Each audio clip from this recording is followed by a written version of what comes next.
Hello viewers, আসসালামু আলাইকুম। শুভ সকাল। আজকে সকালবেলার ভিউটা আপনাদের একটু দেখাই যে শহরের মধ্যে যদি এইরকম অবস্থা হয় তাহলে গ্রামের কি অবস্থা হতে পারে একটু দেখাই আপনাদের। দেখেন, চারিদিকে দেখেন কি পরিমাণ কুয়াশা। দেখেন এই যেদিকে দেখেন কি পরিমাণ কুয়াশা, দেখেন প্রচুর পরিমাণ কুয়াশা, চারিদিকে কিছুই দেখা যাচ্ছে না। এরকম একটা অবস্থা, জানালা দিয়ে আপনাদেরকে দেখাই দিছি কি পরিমাণ কুয়াশা। একটু দেখেন কি পরিমাণ কুয়াশা হতে পারে। মানে এইরকম কুয়াশা যে হবে আসলে, মানে শহরে আমার মনে হয় এই প্রথম আমি দেখলাম প্রচুর কুয়াশা। কালকে এসে আরো বেশি ছিল।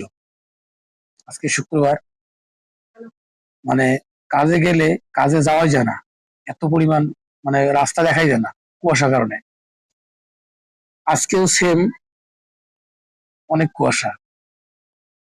আর আমাদের মতো যারা কামলা তাদেরকে মনে করেন কুয়াশা কি, বৃষ্টি কি, রোদ কি, ঠান্ডা কি, আমাদের বের হতে হয় কাজের জন্য।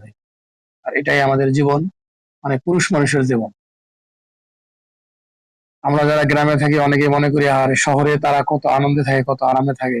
কিন্তু যারা শহরে থাকে, কাজ করে থাকে, তারাই জানে শহর কি জিনিস। ঠিক আছে ভাই, সবাই ভালো থাকবেন। খুদা হাফেজ।